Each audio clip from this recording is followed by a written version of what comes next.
भाई शुरुआत करने जा रहा हूं आज की सबसे पहली और बड़ी खबर के साथ, जिसमें देश पर बवाल और हंगामा है। धरने पर उबाल और दिल्ली में बवाल। इस बवाल और हंगामे के बीच प्रधानमंत्री नरेंद्र मोदी संसद पहुंचे। एनडीए की बैठक थी संसदीय दल की मंगल मिलन में।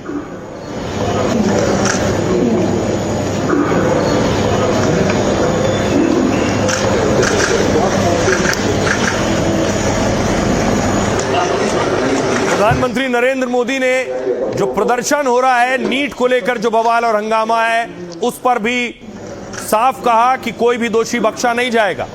इस बैठक के ठीक कुछ वक्त बाद राहुल गांधी प्रधानमंत्री नरेंद्र मोदी के आवास की तरफ बढ़ रहे थे। राहुल गांधी, प्रियंका गांधी और दूसरे नेता और कार्यकर्ता।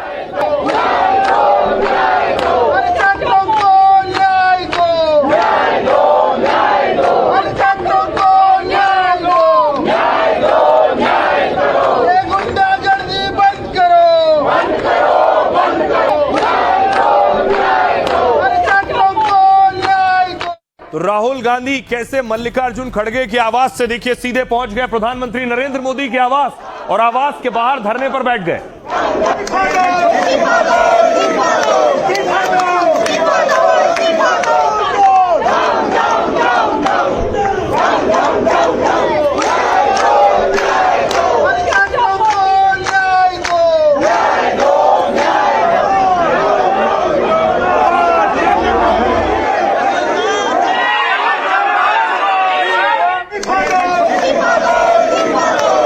राहुल का प्रदर्शन जारी था प्रधानमंत्री नरेंद्र मोदी के आवास पर।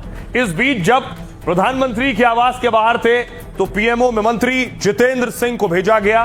मंत्री जितेंद्र सिंह पहुंचे राहुल गांधी से बात करने के लिए कि राहुल क्यों आए प्रधानमंत्री आवास, राहुल किस मांग के साथ, किस मुद्दे के साथ यहां धरना दे रहे हैं।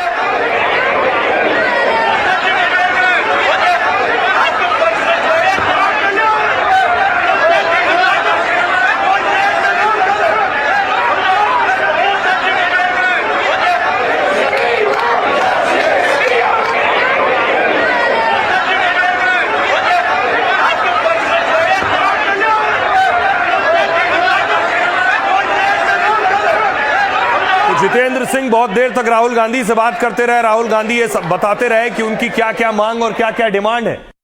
दूसरी तरफ एक और तस्वीर सामने आई। जब प्रदर्शन चल रहा था तो राहुल गांधी ने जेब में हाथ डाला और टॉफी निकाली और टॉफी प्रियंका गांधी की तरफ बढ़ाई।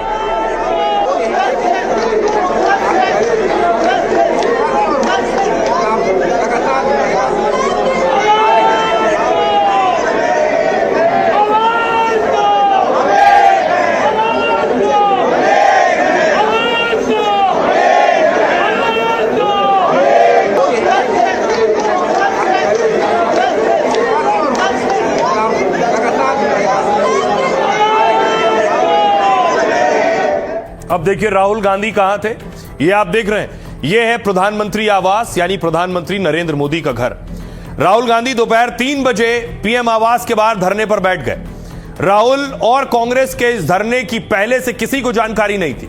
खड़गे के आवास 10 राजाजी मार्ग पर दोपहर में कांग्रेस के बड़े नेता जमा हुए और दोपहर 2 बजे अचानक कांग्रेस नेता गाड़ी छोड़कर पैदल चलने लगे, क्योंकि खड़गे के घर से पीएम आवास की दूरी है 1 किलोमीटर।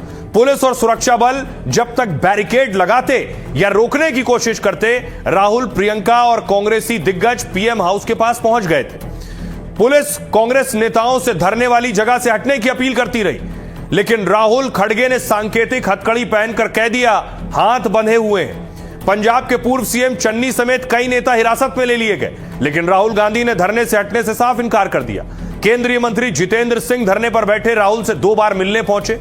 संसद में इस पर चर्चा और मामले में कार्रवाई का भरोसा भी दिलाया। कहा सरकार राहुल और कांग्रेस की मांगे मानने को तैयार है, लेकिन ऐन मौके पर राहुल गांधी ने अपनी शर्तें बदल दी। राहुल ने पहले संसद में नीट पर चर्चा की मांग की थी। नीट से जुड़े आंदोलन पर भी चर्चा के लिए सरकार तैयार है। पीएम आवास के पास धरना सुरक्षा के साथ खिलवाड़ है कहा गया। बीजेपी ने बताया, हमने बताया कि उनके धरने से लोगों को असुविधा हो रही है, लेकिन कांग्रेस खतरनाक मिसाल पेश कर रही। राहुल ने पेपर लीक के मुद्दे पर पीएम मोदी पर सीधे हमला कहा पीएम को लगता है कि वो बिना जवाब दिए बच निकल जाएंगे, लेकिन वो ऐसा नहीं कर पाएंगे इस बार, तो बिल्कुल नहीं। छात्रों की आवाज को नजरअंदाज नहीं किया जा सकता। छात्रों पर हमला हर भारतीय पर हमला है, बर्दाश्त नहीं किया जा सकता। इसलिए मैं, यानी राहुल गांधी ने लिखा, मैं आज हर देशभक्त भारतीय से अपील करता हूं कि पीएम आवास के बाहर वो भी हमारे धरने में शामिल हो। दूसरी तरफ प्रधानमंत्री नरेंद्र मोदी ने भी इस प्रदर्शन पर बोला, पेपर लीक की चिंताओं के बीच सरकार छात्रों के साथ खड़ी है। पेपर लीक की घटना सामने आते ही सरकार ने तेजी से कार्रवाई की। हम मानते हैं कि पेपर लीक घोर पाप है, इसलिए दोषियों को नहीं बख्शा है। जिम्मेदार लोगों को जवाबदेह ठहराया गया है और जरूरी कदम उठाए गए। 13 लोगों को फौरन गिरफ्तार किया गया, कई को जेल भेज दिया गया है। कड़े इंतजाम और पारदर्शिता के साथ दोबारा नीट की परीक्षा कराई गई। छात्रों का भविष्य प्रभावित ना हो, इसलिए बिना देरी नतीजे घोषित किए गए। भविष्य में ऐसी घटनाएं रोकने के लिए और कड़े इंतजाम किए जा रहे हैं। पेपर लीक देश की चिंता का विषय है, इस पर सियासत नहीं होनी चाहिए। सभी राज्य मिलकर काम करें ताकि आगे कभी पेपर लीक जैसी घटना ना हो, ये पीएम मोदी ने कहा। सुनिए जरा क्या कुछ कह रहे हैं राहुल गांधी और दूसरे नेता।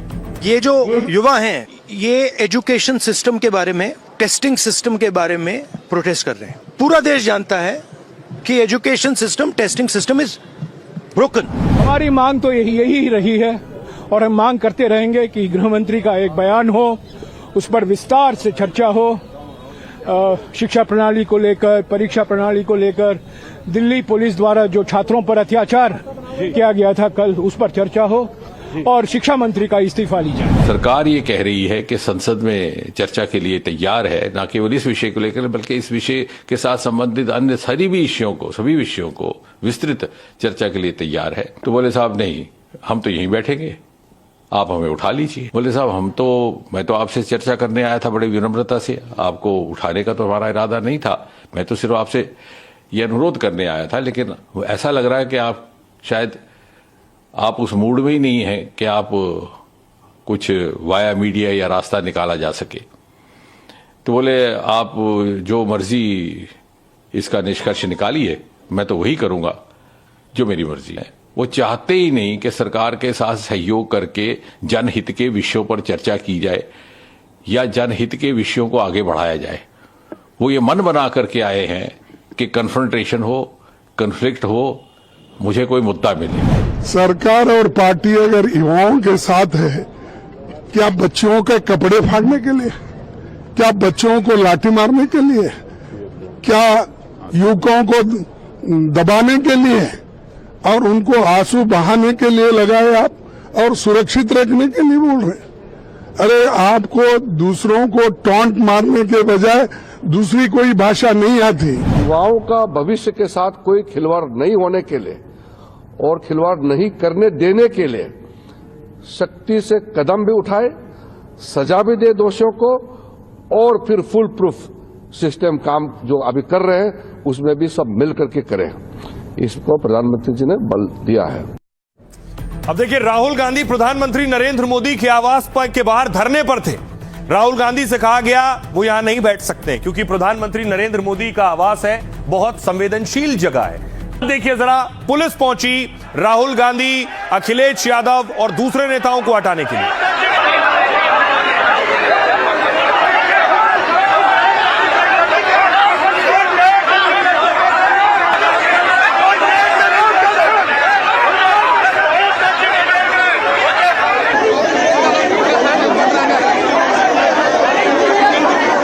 आप देख रहे हैं अखिलेश यादव भी आपको नजर आ रहे हैं और राहुल गांधी बीच रोड पर ही लेट गए उस वक्त।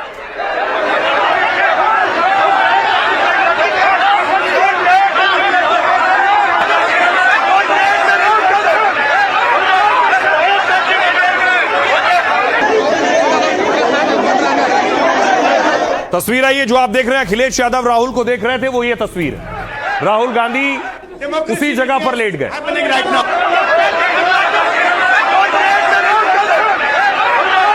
Democracy in India is happening right now. Democracy in India is happening right now. Democracy in India is happening right now.